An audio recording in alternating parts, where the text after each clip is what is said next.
An anyalo wacho ni asendiko joma ng'eny e sirkal. Nyicha donjo office. Kidhi ofisa tiye ng'ama aketo kanyo mochung' ni employment.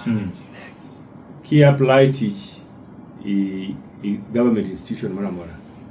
All you do en kinja lego tioro message ni ase apply tijini to andiko to follow up.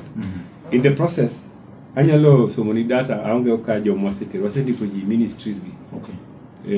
Kanyo chindiko accountants, Ministry of Finance. Ji tema nokelo na request ni dwaro gisomo economics nandiko gi. Nyicha ndiko ji office auditor general. Kane ndiko ji army na ndiko joma ng'eny list jo yudhe manosebiro ira manoswato ni gidwaro round list matero nyingi. Natero nyingi jo army manatero ji 45 army. To joma ng'eny no fail i army kose report. Kane gisedhi kucha gi report gi fail ke test mag timo ne kucha about ji auchiel no fail. Police kanyo ndiko joma ng'eny police. Jopuonj wandiko every day. Ana wuona sendiko more than 100 teachers a level songa na nje bedi. Omiyo wandiko joma ng'eny. To kwa dwar ni ndiko ji bedo gimilandi radio, katilandi gazette. Nikech kilando gino gazette it becomes productive and counterproductive. But jomwa semiyo teach in this government you must be real. Omega mobile madwa teach more fail to address their issues. That's why we are in government.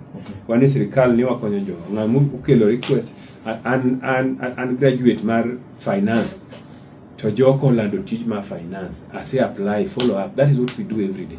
What team and everybody. So I don't do through ngene okwanyo. This is not the era minyalo tero lori korgwen tichoko jini di huru.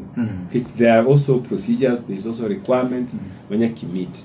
And your matter opportunities do not fear. Kikuluor biro irwa. Kikuluor to professor ukel whatever support muda no miu. Teach sani ini kuongo kinga mo the school ingeno organization chandi olado teach. I'm qualified. Apply. Then we work it to follow up fully. Omiyo aparoni leaders tati mama I'm doing that. And I'm doing it irrespective of technique luo your opportunity. That is my work. Kichopo irane mheshimiwa gona simu ngane kacha.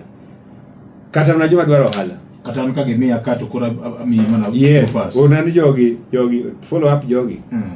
Kala joma dwaro hala biro ira mang'eny. Adwaro tender yo ambicha i government yolando tender. Goch nani ng'ani agoche ni tender ni inyalo konyana. That's what we do every day. Omiyo jo thurwa ulobe wethin. Kikuluor. Jogi wago ni sim ng'ata manyago ni kendo simbe wage mako.